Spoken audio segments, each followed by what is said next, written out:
Esta es la tarde en el continente americano.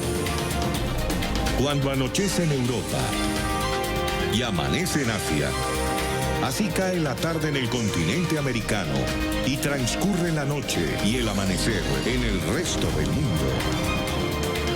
La tarde. ¿Qué tal? Bienvenidos a la tarde de NTN 24. Gracias por acompañarnos. A nombre de este equipo y de Idania Chirinos les doy la bienvenida. Los invito a que se comuniquen a través de las redes sociales que ustedes ya conocen. Comenzamos. Llamado a paro escalonado en Venezuela, el presidente interino Juan Guaidó, tras una reunión con representantes de sindicatos, pidió a los trabajadores del sector público que no sigan cooperando con la dictadura de Nicolás Maduro. Este es un informe de Oliver Fernández desde Caracas. Representantes de 600 sindicatos tomaron la palabra en esta reunión que se prolongó por varias horas. En los próximos días anunciarán la fecha de inicio de la paralización de actividades. El momento llegó y nuestro llamado y petición y respaldo completo a los empleados públicos es para hacer efectivo esa huelga, ese paro y más nunca colaborar con la dictadura. Más nunca que utilicen nuestra burocracia que paga el Estado para que opriman al pueblo de Venezuela. El régimen de Maduro se ha tardado en reaccionar ante la llegada de Juan Guaidó. Para el presidente interino, están hundidos en la contradicción. Bueno, eso había que preguntárselo a ellos por qué callan. Yo creo que están tan hundidos en contradicciones que ya es poco la justificación que puedan dar o va a ser poco lo que puedan decir. Ya nadie les cree, ya ni su propia gente les cree. Ya su entorno quiere salir de esto. Ya todos estamos sumidos en una crisis sin precedentes. A los militares les envió un nuevo llamado. Dijo que no les pide un golpe de Estado, sino que se pongan del lado de la Carta Magna. Funcionarios de las Fuerzas Armadas, policías, amigos, hermanos. Eso era antes. Andar con el cuento, no, voy a esperar a ver si salen los sectores populares. Cuando salgan los estudiantes, yo salgo. Cuando ya no hay momento de escurrir el bulto. Ya se acabó.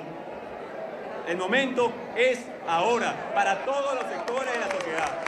El presidente Guaidó no descarta aceptar la invitación para viajar a los Estados Unidos o a Europa para asistir a reuniones que ayuden a Venezuela a salir de la crisis.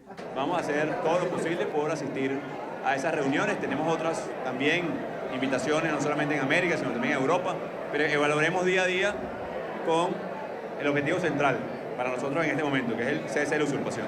Mientras tanto, los empleados públicos apoyan su gestión y la iniciativa de un paro nacional. Es la única presión que tenemos, no tenemos armas, no tenemos nada, no nos queda de otra. Por eso es que estamos aquí, con un apoyo total al presidente, a los trabajadores, a los gremios, a los sindicatos, a todos. El presidente interino de Venezuela, Juan Guaidó, reiteró el llamado a los venezolanos a tomar las calles el próximo sábado, 9 de marzo. Es la información que manejamos desde Caracas. Continúen con más de la tarde de NTN 24. Para tratar este tema nos acompaña José Elías Torres, secretario general de la Confederación de Trabajadores de Venezuela. Gracias por estar con nosotros. Bienvenido. Ustedes por la oportunidad, siempre a su orden. ¿Qué significa este llamado al paro escalonado? Bueno, mira, en primer lugar debemos señalar que ya nosotros tenemos un año antes de llegar a el año pasado, donde se han hecho alrededor de 6.000 protestas que tienen que ver con el mundo laboral, violaciones de contratos, despido de trabajo, persecución, sindicalistas presos, desconocimiento total de la contratación colectiva, inclusive algunos decretos que prácticamente eliminan el derecho de la salarización de los trabajadores, en fin, un conjunto de cosas que ya ha llegado al colmo. Nosotros el año pasado, de casi 12.700 protestas que se hicieron, 83% se sumaron entre las protestas laborales y protestas por servicio, por las malas políticas del gobierno, de las cuales tenemos alrededor de casi 6.000, como te dije, y el resto están contempladas en la protesta de carácter social. Está la desesperación de los trabajadores, que el trabajador ya no solamente está protestando un día por su salario, por el cumplimiento de su contrato, por mejores condiciones de vida, respeto a sus condiciones dignas de trabajo, sino que cuando ya llegaban en la tarde a las casas, a su zona, o a su barriada, o al edificio, tenían más entonces la protesta por falta de agua, por falta de gas, por falta de electricidad, por la inseguridad, en fin, una permanente y constante zozobra de pelea por la subsistencia, por el trabajo y por el medio de vida en el ambiente. Ya esto ha llegado pues al extremo que cuando este año llega y asume la presidencia de la Asamblea Nacional el ciudadano Juan Gerardo Guaidó, y asume la presidencia interina producto de lo que establece la misma Constitución por la usurpación que se presta después del 10 de enero. Bueno, los hombres ven una esperanza en esta salida. Y por allá ahí entonces donde se empiezan a radicalizar algunas posiciones, pero sobre todo el apoyo y la esperanza que esta situación se nos presentó en el país, de buscar la manera de una salida ya desesperante, porque ya vimos que no había manera y soluciones con el gobierno que venía anteriormente, y que era oído sordo, que además es perseguidor permanente y constante para tratar de acallar pues el clamor de los ciudadanos por la subsistencia que estaba pidiendo un mejor nivel de vida. Y hoy en día pues nos encontramos en esta situación que ya, en vista de que ya tenemos prácticamente mes y medio de lo que va del año, 2 meses del año 2019, pues entonces nos hemos reunido en el día de hoy con el señor presidente interno, Juan Guaidó, y se analizaron algunas situaciones, y además de ya el planteamiento que tenían las organizaciones sindicales de la protesta, porque si seguimos las mismas violaciones, no se han cumplido los deseos de las contrataciones colectivas, como me estoy manifestando, pero además de hecho la escasez de alimentos, que hoy en día pasamos a la pobreza crítica, gente buscando en la basura desde hace un año para buscar alimentos, y otra serie de cosas. Entonces, bueno, hemos decidido entonces, como se dice, radicalizar la protesta, y desde hoy se empieza a conversar, y de mañana en una reunión que tendremos en la Asamblea Nacional, conjuntamente con las centrales sindicales de los diferentes sectores, pues ya afinaremos entonces fechas y algunas acciones más concretas para ir a llegar a un paro nacional. Sí, José, pero le quiero preguntar, cuando dice que quieren, que van a analizar, radicalizar la protesta, ¿a qué se refiere? En términos prácticos, ¿qué va a pasar en el día a día con sus agremiados?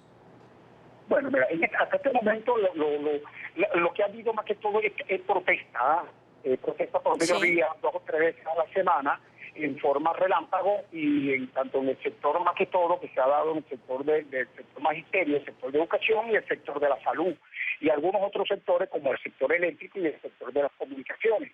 Cuando digo de que vamos a radicalizar, porque ya entonces esta protesta del día pueden llegar hasta un día completo, pueden ser 2 o 3 días, hasta que se vaya sumando otros sectores a esta protesta, y en un momento dado ya eso será incontenible si no hay una respuesta definitiva para que busque la manera de que cese la ocultación, que es la que nos tiene a nosotros trancados, para buscar una vía de solución de los trabajadores. Le pregunto, los agremiados de los sindicatos de educación, salud, el sector eléctrico y telecomunicaciones, ¿estarían alineados con esta política que pretenden encabezar después de este llamado que hace Juan Guaidó?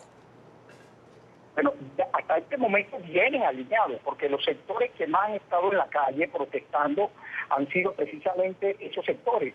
El sector de educación, que tienen más de casi un año ya, desde marzo, abril del año pasado, con diferentes protestas, y a raíz de que en el mes de septiembre, octubre, con unos decretos, el desconocimiento de la contratación colectiva que hizo el gobierno a ese sector, cuando se eliminaron las tablas de salarización de los trabajadores, pues prácticamente todo el sector fue a la calle, y han estado permanentemente en una protesta, como se dice, escalonada, como lo que denomina el presidente. Escalonada significa que estamos haciendo presión y buscando la manera que se entiende que se dé una vía de solución, pero hasta este momento no se ha visto esa vía de solución.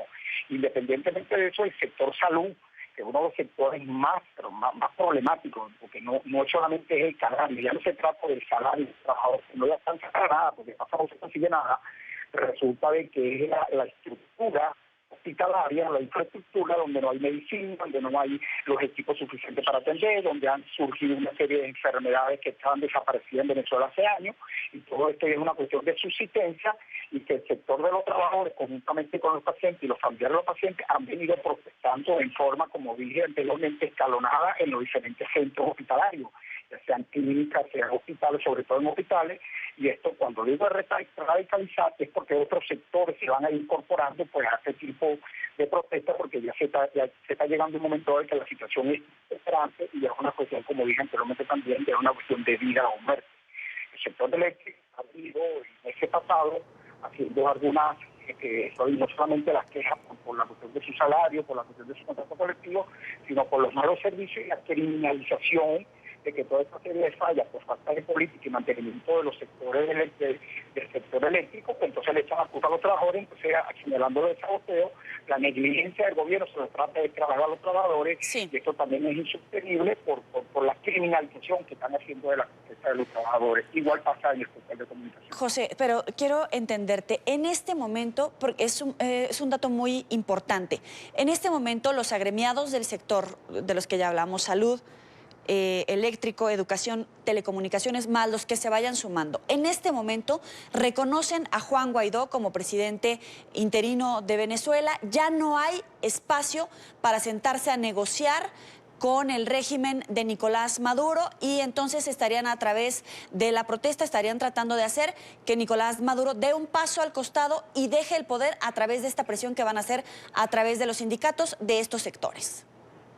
Con solo ver y reflejar lo que hoy ha sucedido, de que más del 80% de la dirigencia sindical, la que estaba presente, y los compañeros del interior que por intermedio de ellos representamos, resulta de que nos reunimos hoy con el presidente interino de la República Bolivariana de Venezuela para buscar los grandes problemas y para darle el apoyo para que nos ayude a conseguir esas grandes soluciones que necesitamos para el Estado y los trabajadores venezolanos. Ok, y si esto sucede, evidentemente, como usted ya lo mencionaba, puede haber un intento de represalia, de persecución, de criminalización de todos aquellos que se sumen a la protesta y que traten de endurecer, de radicalizar esta protesta a través de este paro escalonado. ¿Qué va a pasar si Nicolás Maduro escala esta protesta a un nivel de represión, de violencia, de persecución, de encarcelamiento contra todos los trabajadores de estos sectores? Como dijo el poeta, ¿qué puede defender el pueblo sino las cadenas? Y ya esa represión, esa persecución, que tenemos dirigentes sindicales presos, uno bajo régimen de presentación, otro en pleno exilio, otro que andan buscando con el extremo cuidado porque resulta de que lo andan persiguiendo. ¿Qué más represión puede haber que la hemos tenido? ¿Qué más represión puede haber cuando un pueblo se está muriendo de hambre, cuando casi el 83% de la población prácticamente lo que come es una o dos veces al día, y tenemos un casi 10 o 20%, casi 15% que prácticamente come de la basura? ¿Qué más se puede esperar de eso? Yo creo que ya hemos llegado al máximo y yo creo que aquí no hay devolución.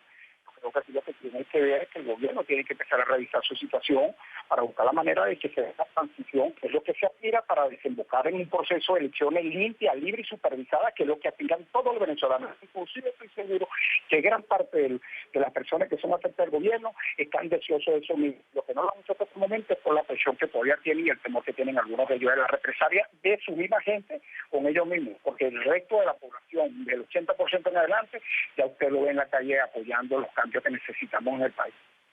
Entonces van al 100% hasta las últimas consecuencias a la protesta o las acciones a seguir que dicte el presidente interino de Venezuela, Juan Guaidó. No, el presidente interino lo que puede exigir es apoyo en cuanto a la cuestión de que de una vez se le reconozca en forma definitiva por parte del gobierno, porque ya nosotros lo reconocemos. Y en cuanto a la protesta, estamos ahí marcados, y por eso que se abren escalonadas y no sumando, cumpliendo los requisitos de la exigencia que nos establece la Constitución de la República Bolivariana de Venezuela. Aquí nadie se va a salir del marco de lo legal ni del marco de la ley.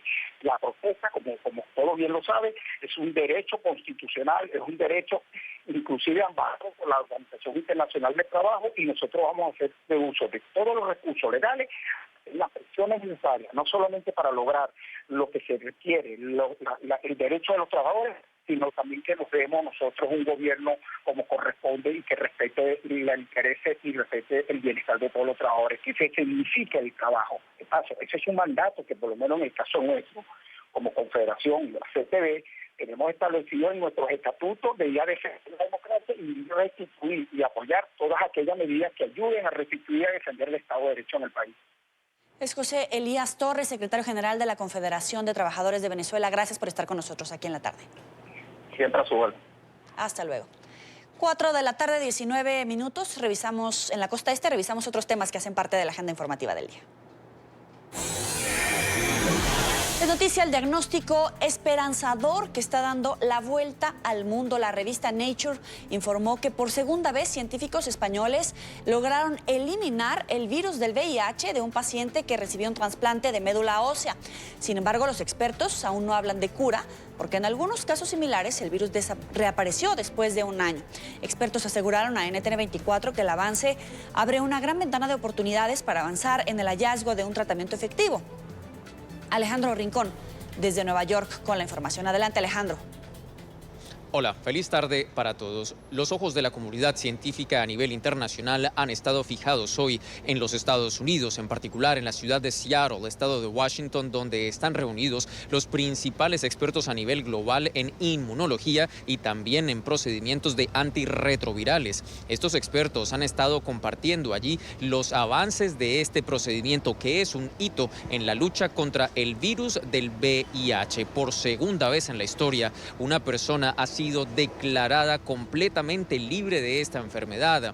Una noticia que hace eco no solo entre los expertos y los científicos, sino en las organizaciones que trabajan directamente con la población afectada por esta enfermedad. Aquí en la ciudad de Nueva York está el presidente de la Comisión Latina contra el SIDA, quien reaccionó en los siguientes términos a este avance. Recordémonos que 35 millones de personas han muerto por esta enfermedad. Actualmente hay 37 millones, 1.200.000 en Estados Unidos y casi 2 millones en toda América Latina y el Caribe. Es una noticia esperanzadora, pueden ser 5, 10 años o 20 años, pero de nuevo lo importante es que se mira que hay nuevamente un interés de la comunidad científica para alcanzar un mundo sin SIDA. El éxito sorpresivo del caso del denominado paciente de Londres prueba que lograr una cura definitiva contra el virus del VIH es posible, aun cuando es verdaderamente difícil, al menos por ahora, o a raíz de los niveles de ciencia con los cuales cuenta la humanidad para luchar contra este virus. Y justo en este mismo sentido también hacen eco las siguientes declaraciones del presidente de la Comisión Latina contra el SIDA. Vea. Un llamado también para todos nuestros gobiernos en América Latina y el Caribe para mantenerse alerta, porque lastimosamente hoy en día, con esta noticia, les recordamos que todavía no tenemos cura, entonces tenemos que protegernos para reducir la propagación del VIH. Bueno, lo que abre realmente esto es, de nuevo, una gran esperanza para que se fortalezca la investigación hacia la cura. Hay una gran inversión para a tratar la enfermedad, para tratar el virus que causa el SIDA, pero recordémonos que lo más importante de esto es que abre muchas otras maneras de poder investigar y ver lo que se ha aplicado en este caso en particular, que es el segundo 12 años después, y abre de nuevo una gran esperanza para que se fortalezca la inversión en la cura, no solamente a nivel global. Ese llamado de atención es clave para poner en verdadero contexto esta noticia, dado que aun cuando las evidencias científicas apuntan a que desapareció por completo el VIH por segunda vez en una persona que por años estuvo infectada con esa enfermedad, pues definitivamente la comunidad científica guarda reserva y todavía no canta victoria. A la larga, una cura definitiva contra el VIH no existe, aun cuando este hito realmente es un elemento esperanzador. Es todo lo que tenemos para ustedes por ahora. Continúen con más en la tarde. Es noticia un inconveniente jurídico para el presidente argentino Mauricio Macri. El titular de la Fundación por la Paz y el Cambio Climático, Fernando Míguez, presentará una denuncia contra el mandatario e integrantes de su familia por la presunta comisión de delitos de corrupción vinculados con la sucesión del padre del jefe de Estado, el recientemente fallecido empresario Franco Macri. Los fundamentos serían irregularidades desde el caso del correo argentino al de Odebrecht. Según el denunciante, se habría perfeccionado un plan sistémico para encubrir como ganancia lícita los fondos devenidos de la corrupción institucionalizada, utilizando distintas herramientas financieras para incluirlas en depósitos en favor de Franco Macri y sus empresas. Es noticia Canadá, donde se acentúa la crisis del gobierno con la segunda renuncia en el gabinete del primer ministro Justin Trudeau. Días atrás había dimitido la ministra de Justicia, tras denunciar que el gobierno lo presionó sobre una investigación penal relacionada con la mayor constructora del país. Ahora es la responsable del Tesoro la que se aparta del cargo al expresar su preocupación por el caso. La oposición exige a Trudeau su renuncia a 7 meses de que se convoque elecciones generales.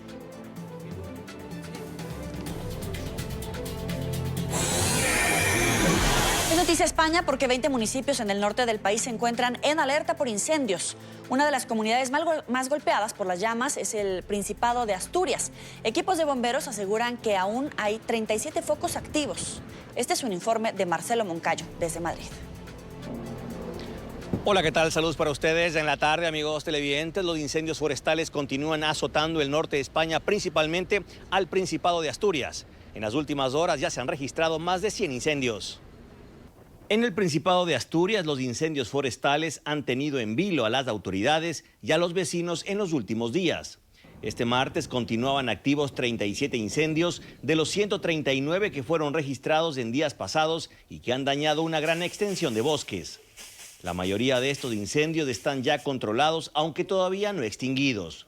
Varios de los moradores de los 20 municipios afectados han sido reubicados hasta tener controlada la situación. Cuando salí, pues me puse muy nerviosa porque se veían unas llamas enormes en la zona del Yagu y se veía que estaba bajando para abajo y daba la sensación que estaba llegando ya el fuego a Cabañón. Por la noche parece ser que se calmó un poco porque también se calmó el aire y bueno, ahora parece ser que aquí está muy cerca. Pero bueno, esto esperemos que no sea nada. Según las primeras investigaciones, estos incendios son provocados, pero no se trataría simplemente de pirómanos. Según la ONG Greenpeace, estos incendios se producen por el uso cultural que hacen del fuego muchas personas que viven en el campo.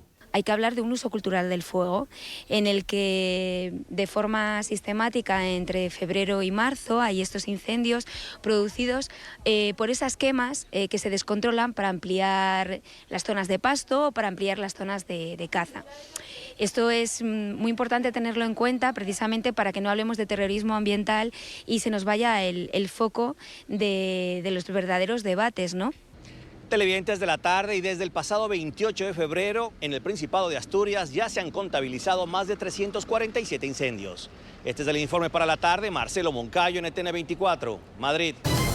Gracias por seguir con nosotros en la tarde de NTN 24. Sin apoyo bipartidista abrumador, algunos demócratas dicen que no iniciarán un proceso de destitución al presidente estadounidense Donald Trump. Esto después de que el Ejecutivo atacara a los presidentes de varios comités en la Cámara de Representantes que lanzan investigaciones en su contra.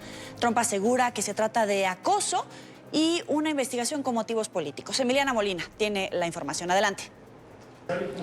Hola, ¿qué tal? Así es, muy buenas tardes. Pues este comité judicial está solicitando documentos de al menos 81 entidades y personas allegadas al presidente estadounidense Donald Trump. Entre estos se encuentran la Casa Blanca, el FBI, la organización Trump, también los 2 hijos del presidente estadounidense, Eric y Donald Trump Jr., y el yerno y asesor de la Casa Blanca, Jared Kushner.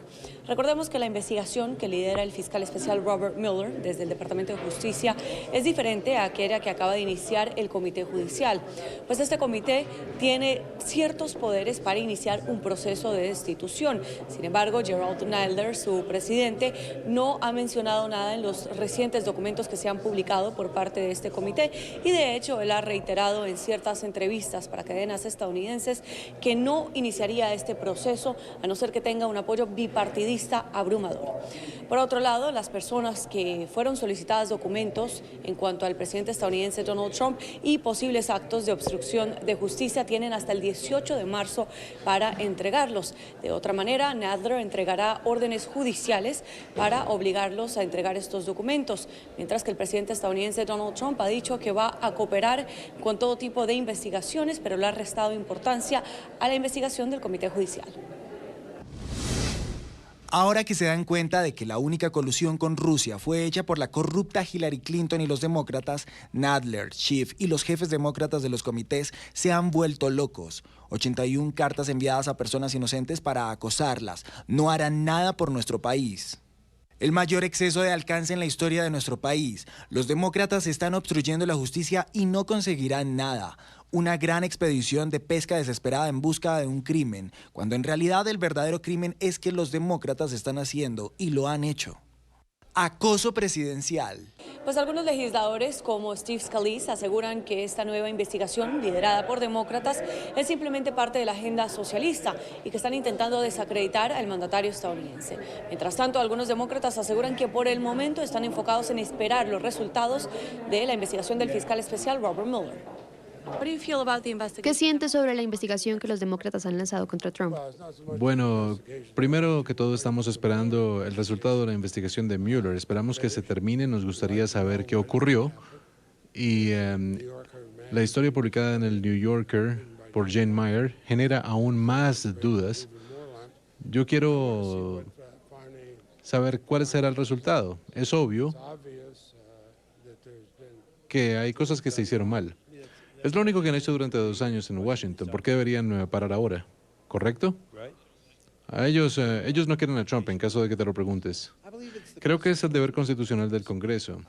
Cuando existe sospechas de un delito o algo incluso evidente por parte de la rama ejecutiva, generar la rendición de cuentas necesarias. Y eso fue lo que faltó en los últimos 2 años cuando los republicanos tenían la mayoría.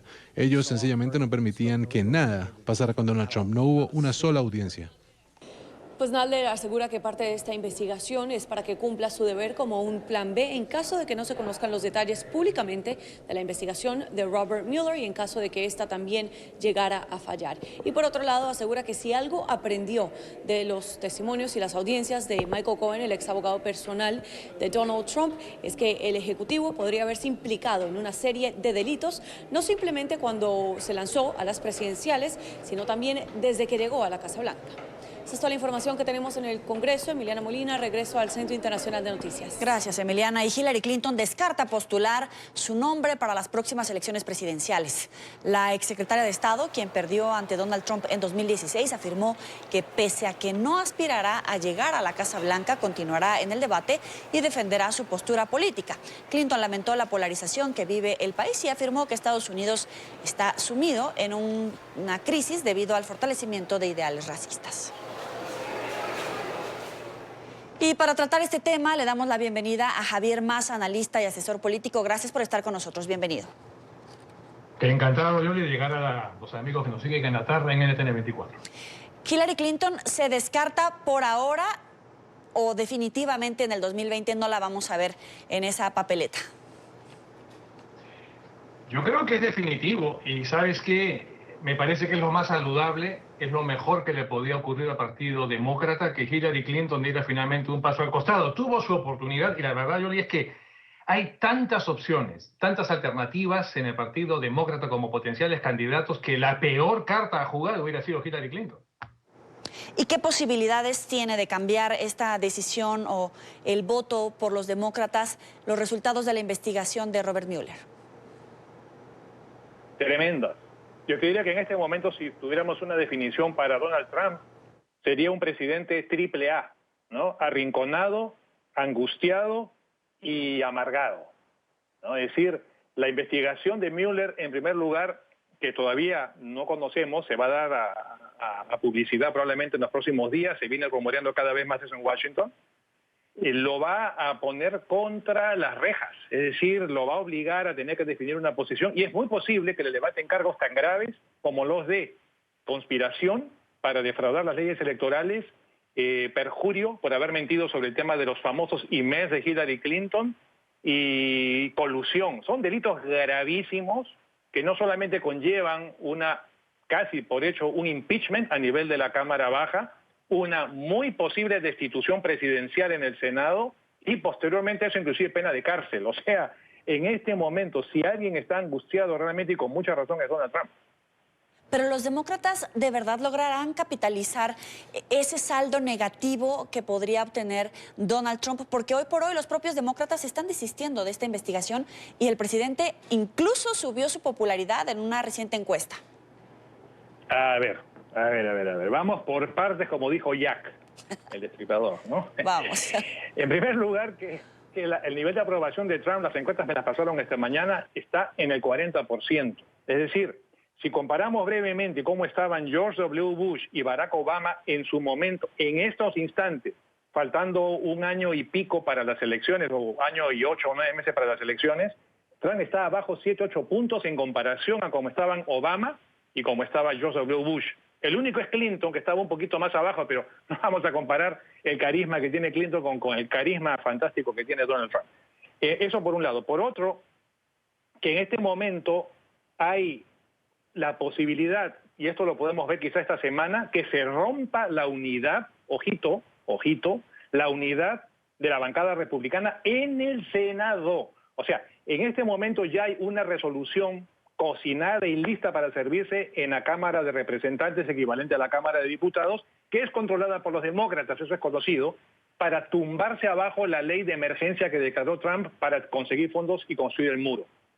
Esto pasa automáticamente al Senado, y en el Senado con 51 votos en contra, te tumbas en primera instancia, porque Trump tiene poder del veto, pero te tumbas en primera instancia esta ley por la que tanto Trump ha estado presionando este decreto ejecutivo que sacó declarando en emergencia la seguridad nacional para construir el muro.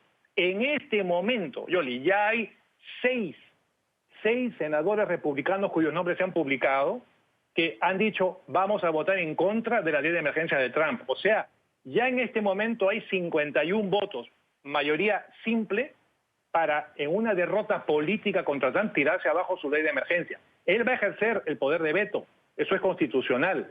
Y luego haría falta 67 senadores para poder tirarse abajo el veto presidencial. No vamos más allá en el análisis, pero ya el solo hecho que esta semana veamos que los republicanos en el Senado se sumen a la bancada demócrata para tirarse abajo la ley de emergencia de Trump, a todas luces para él es una tremenda derrota política. Así luego su poder de veto haga prevalecer su ley de emergencia. Pero eso es una derrota política, se ve muy mal, sobre todo en el año preelectoral, y además sería el día que oficialmente le damos partida de nacimiento a una bancada republicana partida, dividida, y eso políticamente es malo para Trump.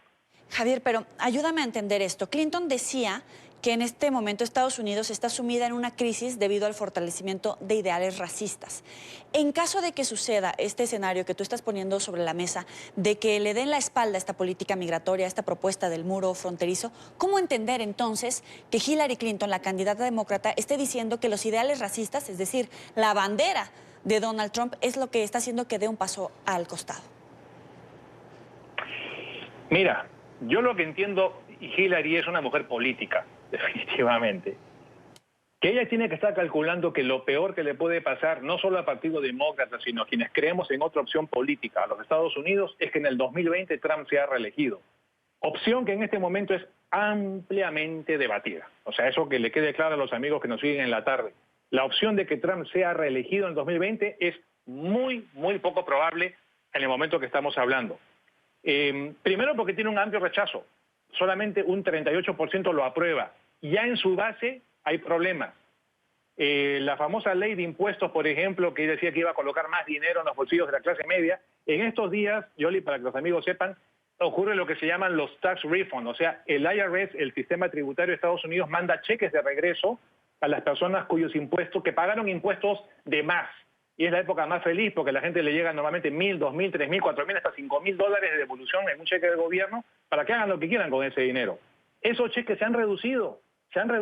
O sea, personas que recibían 2.000, 3.000 están recibiendo 1.500 dólares. O sea, ya esta tan cacareada reforma tributaria, por ejemplo, la gente la está sintiendo en el bolsillo. No hay cosa más sensible en cualquier elector que el bolsillo. Eso es definitivo.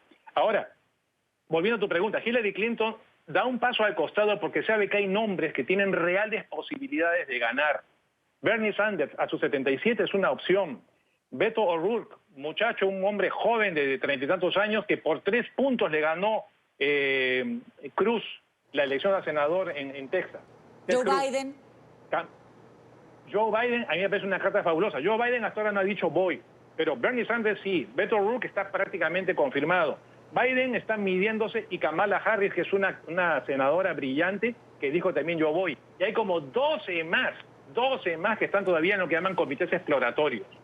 Si tú me preguntas, porque tu pregunta va a venir probablemente por ahí, ¿quién crees tú que podría ser el mejor rival contra Donald Trump as of today, como decimos acá el día de hoy? Ajá. Yo apostaría por Bernie Sanders hoy, por Bernie Sanders. Bernie Sanders, hay una cosa bien importante, Yoli, es ¿cuánto dinero puede un candidato reunir? Acá en Estados Unidos es un termómetro bien importante. O sea, cuánta plata te dan tus simpatizantes para tu campaña. Y eso mide de alguna manera no solamente la simpatía, sino las posibilidades que tienes tú de llegar hasta el final e inclusive de ganar una elección.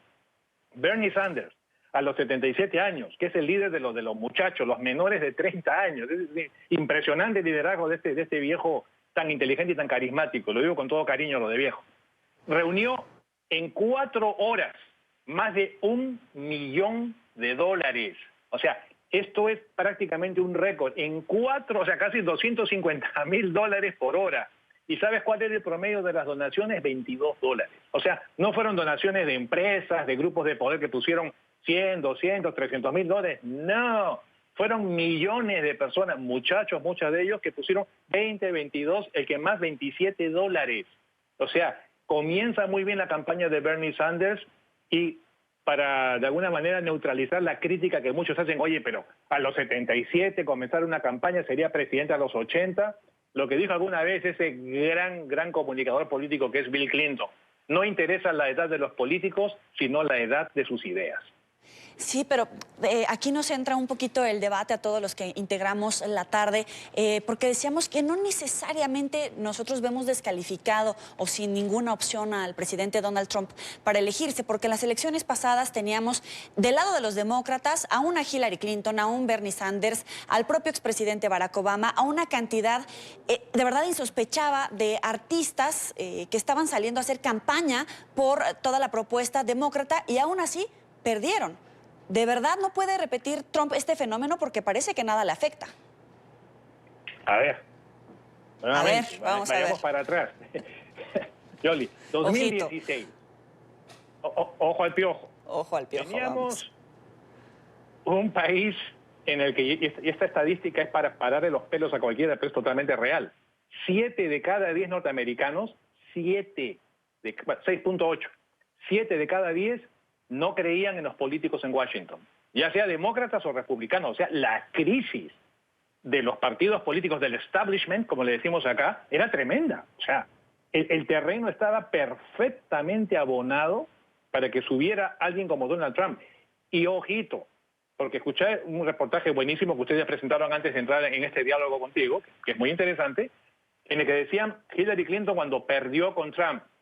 Ojo con eso, ¿eh? O sea, Hillary Clinton perdió porque tenemos acá el sistema de colegio electoral y efectivamente el triunfo fue de Trump, eso es inobjetable.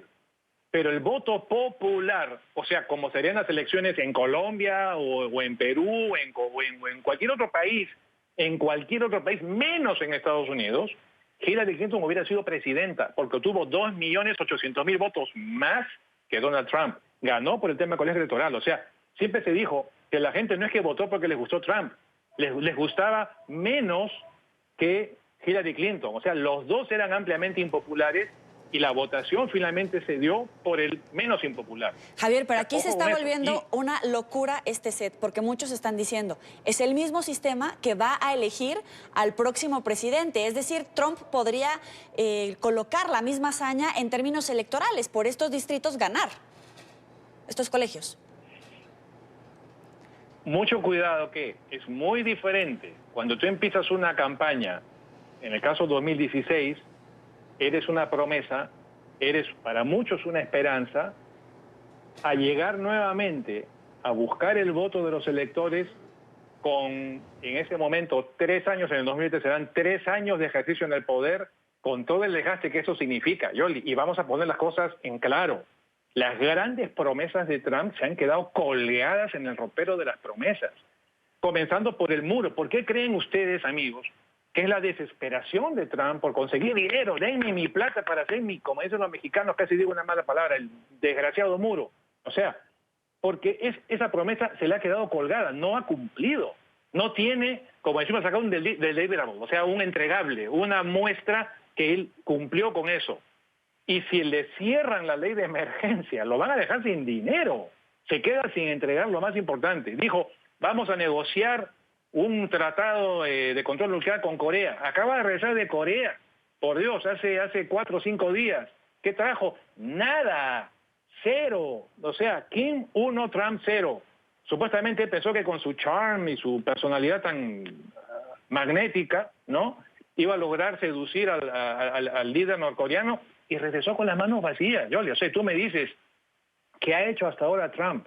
Nos hemos peleado contra nuestros aliados históricos, nos hemos distanciado de Alemania, de Inglaterra, por Dios, o sea, de Francia, nos hemos distanciado de Canadá. Seguimos viendo a México como un rival cuando es un socio comercial por proximidad geográfica e histórica. O sea, no le ha ligado una sola. Entonces, ¿qué tiene para entregar él como justificación de voten por mí nuevamente? La tiene muy difícil. Como siempre, gracias por estar con nosotros. Un placer debatir aquí contigo, Javier Maza, analista y asesor político. Gracias por estar con nosotros en la tarde. Encantado, claro que sí, yo. Claro que sí. Hasta luego. Y se conocen nuevas imágenes de la devastación causada en Alabama por un poderoso tornado que azotó esta región de Estados Unidos el domingo en la noche. Las tiene usted en pantalla. Al menos 23 personas murieron y más de 50 resultaron heridas luego de la catástrofe que sorprendió a los residentes durante la noche del domingo. Sin embargo, la alerta para los habitantes de las zonas más afectadas no termina. Las autoridades meteorológicas emitieron una advertencia de congelamiento en algunas zonas donde se registró la devastación. Se prevé que un fuerte frente de frío avance esta semana sobre la región sur de la Unión Americana. A las 4:25 de la tarde de hoy, 5 de marzo, ha fallecido el comandante presidente Hugo Chávez Frías.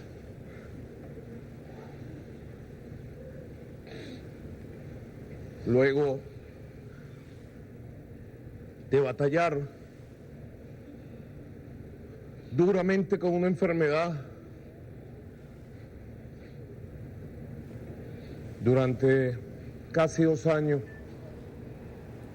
Con este pronunciamiento en cadena nacional de radio y televisión a las 4:25 de la tarde del 5 de marzo de 2013, el entonces vicepresidente de Venezuela, Nicolás Maduro, anunciaba la muerte de Hugo Chávez, quien estuvo en el poder durante 14 años y lideró de la autodenominada Revolución Bolivariana. Según el parte del gobierno, Chávez murió el 5 de marzo de 2013 tras una larga batalla contra el cáncer. Hoy el madurismo realiza varios actos conmemorativos en Venezuela. En Twitter, Nicolás Maduro recordó a quien fuera su mentor político. Quiero que le demos Comandante Chávez, han transcurrido 6 años de tu siembra y aún duele como ayer tu partida. Gracias a tus enseñanzas y a tu ejemplo, hoy continuamos en lucha permanente contra los enemigos que intentaron apagar tu voz tantas veces. Vivirás por siempre en cada victoria. Desde Caracas nos acompaña Inés Quintero, historiadora y profesora titular de la Universidad Central de Venezuela. Gracias por estar con nosotros, profesora. Bienvenida. Hola, buenas tardes. ¿Qué tal? Le pregunto, ¿cómo fue y cómo se recuerda el chavismo con Chávez? Mira, no, eso es un proceso, por supuesto, muy complejo, muy largo, muy polémico, bueno, como lo acaban de decir, todo ese poco de tiempo al frente del Ejecutivo y obviamente a la luz de todo lo que está ocurriendo ahorita no hay manera de separar la realidad actual venezolana del pasado presidido por Chávez. O sea, eso es una continuidad histórica entre un proceso y el actual, ¿no? Pero incluso dentro de las filas chavistas hay un desencanto de la figura del madurismo. Hay gente que está dejando las filas del chavismo justamente por este desencanto por la política de gobierno, por la crisis humanitaria que se vive en este momento en Venezuela. Claro, bueno, el hecho de que haya desencanto respecto a Maduro no elimina o no evita o no impide que Maduro es un resultado del chavismo, de manera que, o sea, tratar de establecer una diferenciación entre un proceso y el otro es más de interés político que de interés que de realidad histórica. O sea, no hay manera de comprender el madurismo sin tener como precedente a la figura de Chávez. Y hay que recordar también que quien lo ungió como su sucesor fue el propio Chávez. O sea, no hubo ningún otro mecanismo mediante el cual Maduro se convirtiese en el sucesor de Chávez. Fue el propio Chávez quien determinó que fuese él quien se encargase, quien fuese elegido posteriormente a su muerte como el candidato presidencial, como su sucesor, pues. Ahora, ¿los ideales chavistas se han visto traicionados en algún momento por el madurismo?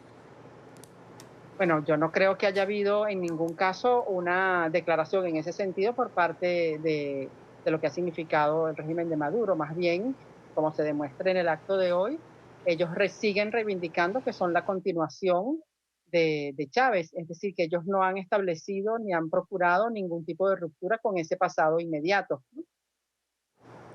Y si hiciéramos un ejercicio de cómo pasarán a la historia estos días, ¿cómo se calificaría? ¿Cómo va a pasar a la historia en las últimas decisiones que ha tomado Nicolás Maduro? Mira, yo creo que la historia tiene una manera de atender los problemas, o sea, los procesos históricos y la política otra. Yo creo que los historiadores hemos ido haciendo eso, un balance y una reflexión acerca de todo este proceso que tiene que ver eso con las transformaciones, con lo que ha ocurrido en Venezuela durante estos 20 años. A mí me parece, insisto, en que es muy difícil establecer una diferenciación entre estos últimos años del madurismo y el precedente del chavismo. De manera que si vamos a hacer una valoración histórica, tenemos que hacerla en torno a los 20 años, no exclusivamente a este periodo más reciente. Y entonces, ¿qué pasó en estos 20 años de que Venezuela era una nación próspera, rica en la región, un referente, a lo que es hoy? Mira, yo creo que lo que está a la vista es muy ostensible. O sea, a mí me parece que ninguna persona que se pare en 1998 y se ubique en lo que son 20 años después puede pensar que Venezuela está mejor que hace 20 años. O sea, no solamente tiene que ver con cifras de rendimiento económico, con la destrucción del aparato productivo.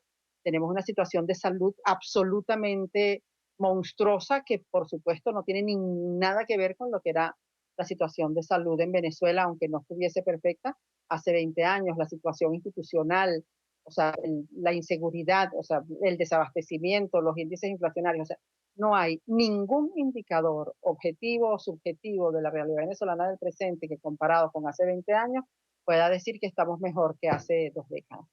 ¿Y cómo pasará a la historia este periodo donde Juan Guaidó es el presidente interino de Venezuela? Mira, yo creo que todavía es prematuro para establecer juicios históricos en relación con este periodo tan reciente. Nosotros tenemos apenas un mes, o sea, un mes y 2 semanas en que ha ocurrido digamos, este surgimiento del liderazgo, bueno, no solamente de la figura de Juan Guaidó, sino lo que él representa como institucionalidad dentro de lo que él, pues, como presidente de la Asamblea Nacional, de la Asamblea Nacional Legítima de Venezuela. De manera que yo creo que lo que se está expresando en este momento es la legitimidad institucional de Venezuela en función de lo que fueron los resultados del 15 de diciembre del 2015 y que bueno, que eso es lo que es el piso fundamental de este proceso en el cual nos encontramos ahorita, o sea, rescatando y procurando eso, una salida política responsable, institucional y sobre todo pacífica. Claro, pero en las páginas de la historia ya queda que hubo un respaldo de 50 países a Juan Guaidó. Eso en términos... No, absolutamente. Yo creo que ese es un elemento, es un indicador de lo que es el tema más en concepto diplomático, pero yo creo que los historiadores somos mucho más cautos en establecer valoraciones de carácter histórico. Yo creo que en todo caso es una valoración política la que se puede hacer de este momento y bueno, y ya tendremos oportunidad en la medida en que transcurran los hechos de llegar a una conclusión respecto al peso decisivo de este momento como resultado histórico. O sea, yo creo que una cosa es el momento político y otra cosa es el resultado histórico de un momento político. Hay muchos analistas que advierten sobre el valor que tuvo que tener Juan Guaidó para ser un presidente dentro de Venezuela, las circunstancias en las que está él amenazado, perseguido, con toda la situación, la crisis política que se vive en territorio venezolano. ¿Eso va a marcar un antes y un después dentro del liderazgo de la oposición? No, yo creo que por supuesto es absolutamente valioso y totalmente reconocible. Yo creo que no hay nadie que ponga en duda eso, el compromiso político que ha expresado Juan Guaidó al regresar a Venezuela, pero además era una demanda frente a la cual no tenía escapatoria, o sea, él hizo esa oferta, él lo planteó y lo responsable era que lo hiciese. En Venezuela, todos los que estamos aquí estamos en situación de riesgo. Yo creo que la situación que se vive en Venezuela es una situación dramáticamente demandante. Y por eso es tan importante que la presencia política y de que la dirigencia política tenga noción de esa dimensión y sea, bueno, coherente con ese mandato. Y creo que eso es lo que también le da pie y apoyo político a la figura de Juan Guaidó, que insisto, como expresión de esa legitimidad política que le da la base de, bueno, de lo que es la Asamblea Nacional Venezolana como único cuerpo de representación legítimo que existe en la actualidad. Si hiciéramos el ejercicio en el ideario de que Chávez pudiera hacer una valoración de la historia reciente de los últimos meses en Venezuela con Maduro, con Guaidó, con la oposición, ¿qué nos podría decir? Mira, yo creo que este es un proceso, como todo el mundo lo ha dicho y como es claro, que es de una enorme velocidad en el que las cosas ocurren a cada instante, que uno no tiene manera de, incluso muchas veces, de calibrar los hechos entre un momento y el otro.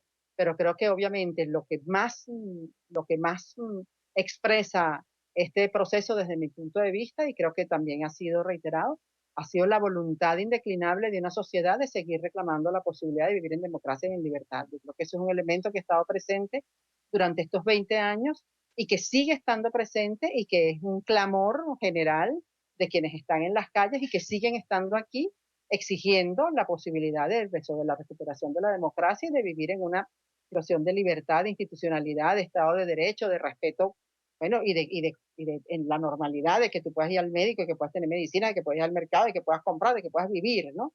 Pero eso en una dimensión de institucionalidad democrática y de ejercicio de la ciudadanía en total libertad.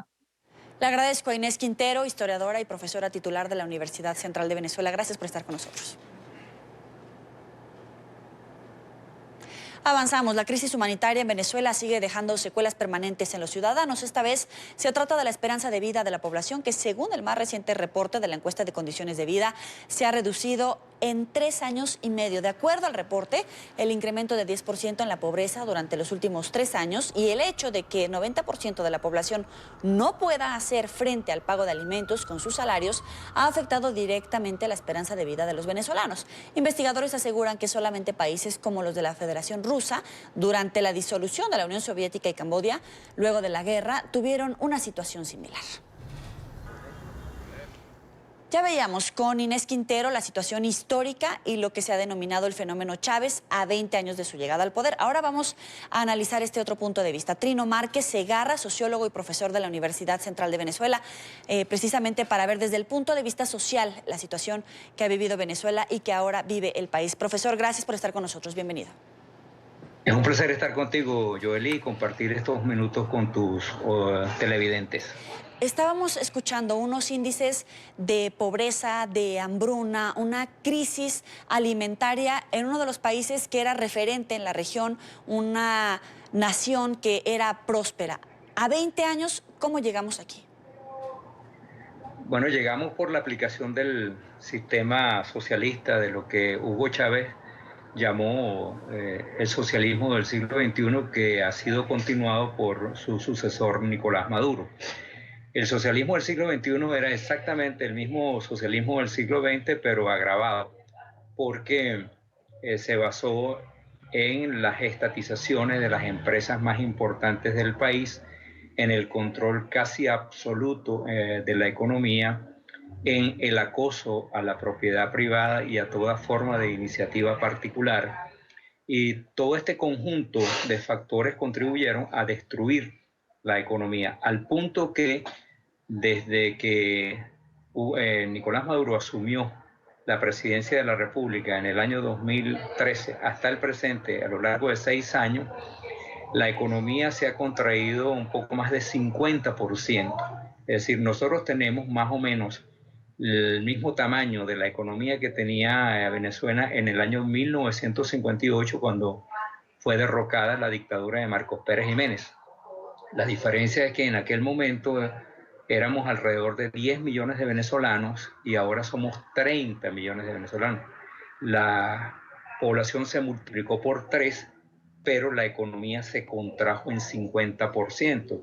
De allí todas esas cifras tan alarmantes, tan trágicas que presenta la encuesta ENCOVI y que tú señalabas en tu introducción. ENCOVI significa Encuesta de Condiciones de Vida, y ese estudio es organizado por 3 de las universidades más importantes del país: la Universidad Central de Venezuela, la Universidad Católica Andrés Bello y la Universidad Simón Bolívar. La Simón Bolívar y la Central son universidades públicas, la Católica es una universidad privada organizada fundamentalmente por los jesuitas. Y esta encuesta se viene repitiendo desde los últimos 4 años.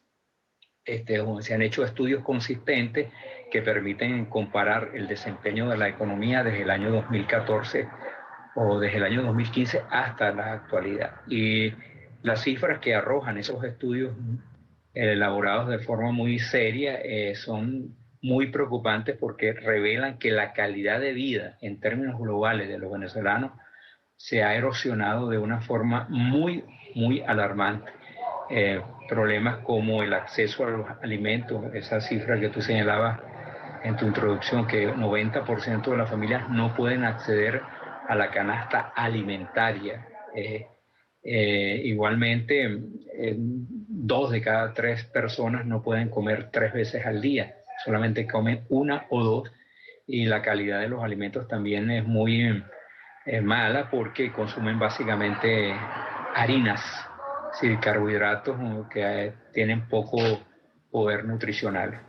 La mortalidad infantil también ha crecido, así que todos los indicadores básicos que miden la calidad de vida se han deteriorado. Sí, Trino, y justamente te iba a interrumpir para ir hacia ese punto. Si hiciéramos un comparativo entre los indicadores de acceso a la salud, acceso a los alimentos, a la canasta básica, acceso a la educación, acceso a la vivienda, como derechos del ser humano en Venezuela, si hiciéramos un comparativo de lo que sucedía cuando estaba Chávez vivo a lo que sucede hoy bajo la guía de Nicolás Maduro, diríamos que se perdió el rumbo cuando Maduro tomó el poder, ¿o era una situación que venía en declive? No, sin duda alguna, era una situación que venía en declive porque lo que pasa con Hugo Chávez es que a partir del año 2003 o 2004 comenzó un proceso sostenido de incremento de los precios petroleros. Y con Hugo Chávez alcanzaron la cima de estos precios. En el año 2008-2009, el ingreso petrolero en Venezuela, un país de medianas condiciones, somos 30 millones de habitantes, en aquel momento éramos 26 o 27, el ingreso solo por concepto de renta petrolera era mayor a 120.000 millones de dólares. Y el modelo de Hugo Chávez consistió en destruir la industria nacional, acabarla y basar el abastecimiento del mercado interno en la compra de productos importados. Se traían productos de México, de Brasil, de Argentina, de Uruguay, de aquellos países con los cuales el gobierno de Hugo Chávez tenía mayores vínculos tanto políticos como ideológicos. Esta situación cambió radicalmente cuando los precios del crudo comenzaron a desplomarse. Entonces se presentó el peor de los mundos. No se podía importar porque la capacidad de pago del Estado venezolano se había reducido de forma muy drástica y no se podía producir internamente porque la industria nacional había sido acosada por el régimen. Esta situación comenzó a asomarse ya en el año 2012 durante la enfermedad de Hugo Chávez, pero se agravó drásticamente cuando murió Hugo Chávez en el año 2013 porque, estos factores confluyeron, se desplomaron los precios de ese pico de 120, 130 dólares por barril, se desplomaron hasta por debajo de 30 dólares en el año 2014, 2015, se produjo una caída del ingreso muy fuerte y eso se combinó con el hecho de que la industria nacional había sido prácticamente demolida. Entonces, esto que se acentuó con Nicolás Maduro ya había nacido con el gobierno de Hugo Chávez.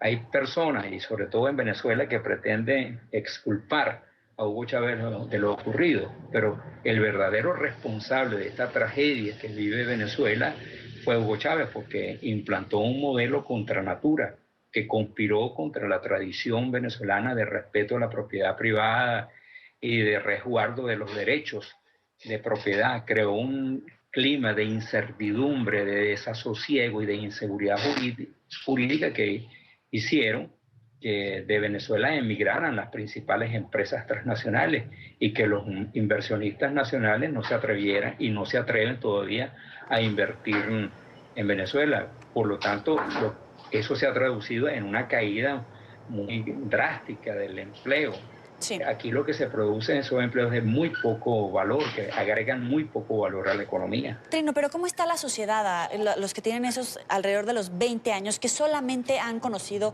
una administración chavista? Mira, pues están muy desesperanzados. Ahora, a raíz del fenómeno Guaidó, esta esperanza ha renacido, pero a finales del año 2018, todas las encuestadoras que miden el estado de la opinión pública registraban niveles muy altos de desesperanza. Más de 60% de los jóvenes menores de 35 años querían irse del país. El número decrecía un poco cuando se subía la cuota a 45 años, pero el promedio de los venezolanos que querían irse del país era superior a 50%. Un dato muy importante es que más o menos 62 o 63% de los venezolanos consideraban que los primeros 6 meses del año 2019 iban a ser peores que los últimos 6 meses del año 2018. Es decir, la incertidumbre y el pesimismo frente al futuro inmediato era todavía más grave. Ese era el clima que dominaba en el país al cerrar el año 2018. Esto ha venido modificándose. No conozco encuestas, sino flash, que han pasado algunas encuestadoras hace un par de semanas. ¿Sí? Este estado de ánimo se ha modificado, pero los más afectados por este desasosiego, por esta incertidumbre y por este pesimismo frente al futuro eran los jóvenes. Ya. Porque a los jóvenes se les ha arrebatado el futuro en Venezuela. Los jóvenes no consiguen empleo, la inmensa mayoría no puede independizarse de sus familias de origen, no pueden construir un hogar propio o simplemente no pueden irse porque no tienen cómo pagar el alquiler de una habitación o de un apartamento. No pueden adquirir un vehículo propio.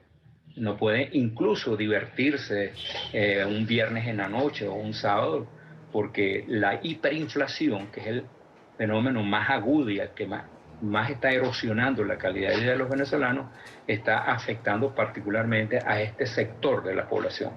Trino Márquez. Para la inmensa mayoría de los jóvenes el futuro es muy incierto e incluso muy oscuro. Esperemos que eso cambie, sí, porque bueno, estamos en un proceso de cambio. Por lo menos hay una enorme esperanza en el país. Gracias, Trino Márquez Segarra, sociólogo y profesor de la Universidad Central de Venezuela, por estar con nosotros aquí en la tarde. Hasta luego, mucho gusto. Hasta luego. Y en Washington, el representante especial del Departamento de Estado de Estados Unidos para Venezuela, Elliot Abrams, ofreció una charla, una explicación sobre la política actual de la administración Trump hacia el régimen de Nicolás Maduro. Carolina Valladares tiene la información. Adelante.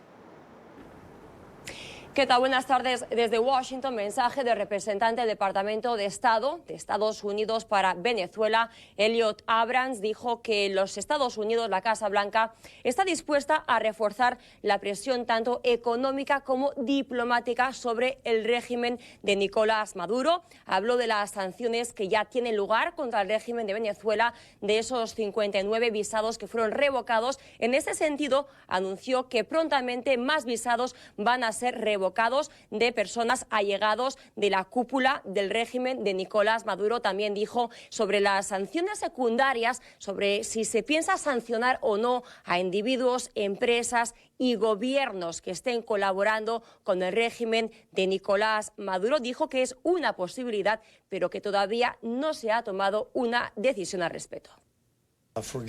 Por ejemplo, en la economía, el sistema financiero, esto afectará a miembros del régimen y pasos como los que ya hemos tomado en el pasado, pero más rudos, los hemos discutido de manera interna y están listos si tenemos que utilizarlos en contra del régimen.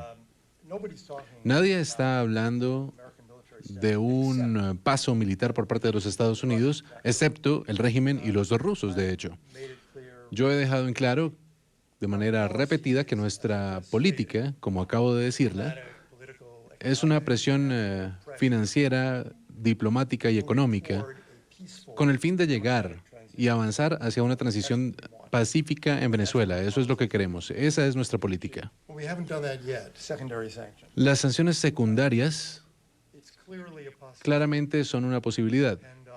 Eso dependerá de la conducta del régimen con el tiempo. Dependerá también de la conducta de aquellas entidades, muchas de las cuales yo diría que se han alejado un poco ya del régimen de Maduro. Pero esa es una decisión que aún no hemos tomado.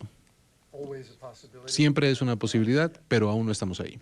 Y mensaje de preocupación por parte de Elliot Abrams sobre los colectivos chavistas, el uso de la fuerza contra manifestantes, contra los venezolanos. Mostró preocupación porque, dice él, están intentando reemplazar el rol del ejército, y también mensaje precisamente a las Fuerzas Armadas. Les dijo que todavía están a tiempo de apoyar al gobierno legítimo interino del presidente Juan Guaidó, y dijo que aquellos que lo hagan no son desertores, sino, según los Estados Unidos, son patriotas. Este es el mensaje que envió Elliot Abrams al ejército.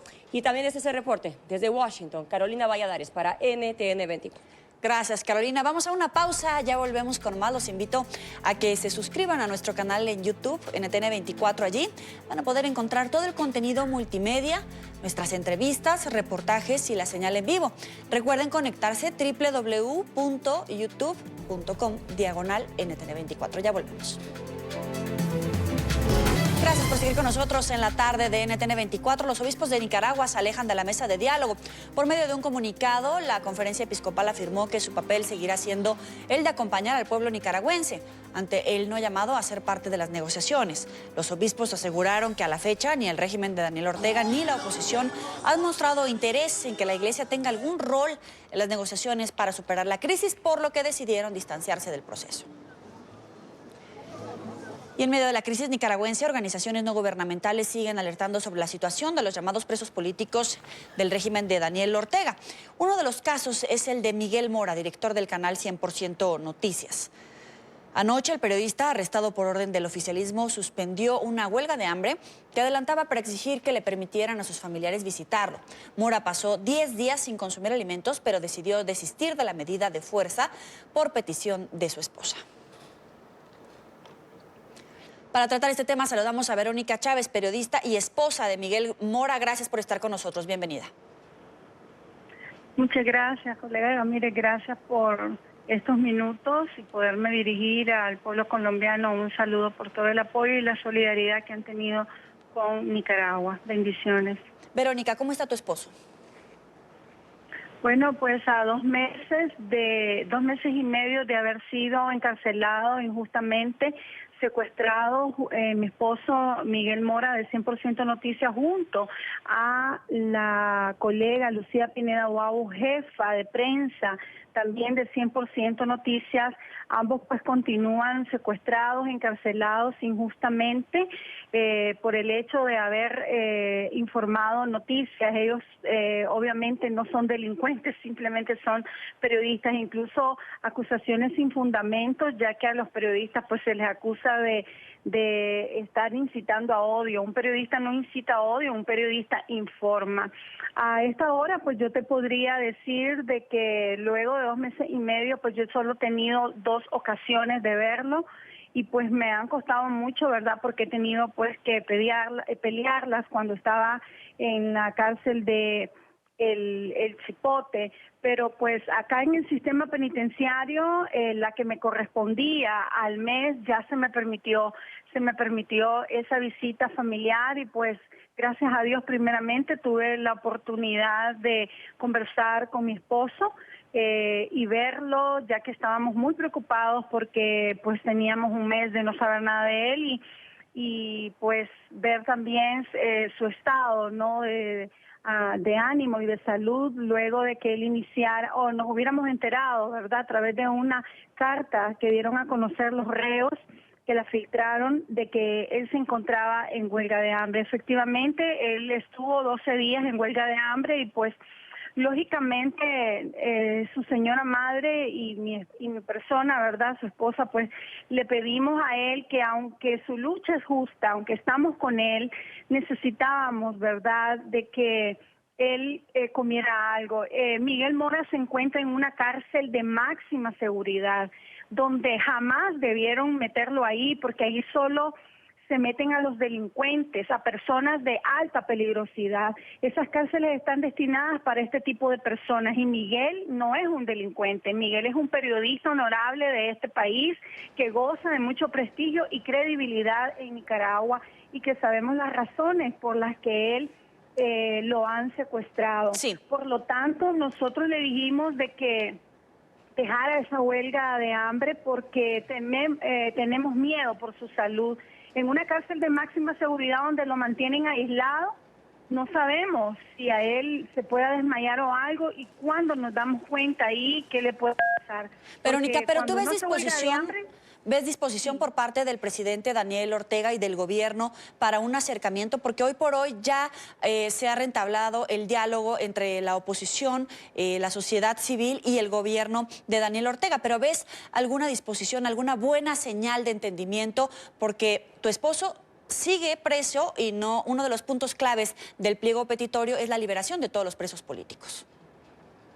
Bueno, el principal, y es el número uno, la petición número uno en este diálogo que se inició es la liberación de todos los reos políticos. Sin embargo, no se ha dado esto, apenas solo se han liberado a 100, cuando hay más de 700 reos. Y el pueblo de Nicaragua estamos demandando, las familias, estamos demandando la liberación de todos los reos que han sido injustamente, ¿verdad?, encarcelados. Y pues nosotros tenemos nuestra fe en Dios y nuestra esperanza, los esperamos todos los días porque no se notifica, ¿verdad?, quiénes van a liberar y los están soltando así poco a poco y pues no sabemos, ¿verdad?, en qué momento puedan soltar a nuestros familiares. Nosotros, como le digo, mantenemos esa fe en Dios de que ellos van a ser liberados porque han sido encarcelados injustamente. Tienen los reos políticos que salir de esas cárceles. Esa sería la verdadera buena voluntad de parte del gobierno para iniciar un verdadero proceso de diálogo. Agradezco a Verónica Chávez, periodista y esposa de Miguel Mora, por estar con nosotros aquí en la tarde. Gracias. Como @NTN24 y como @joelyramírez.journalist. Ahí pueden seguir todas las historias y, por supuesto, el desarrollo de las noticias. Los espero en una hora más en el informativo de NTN24. Pásala muy bien.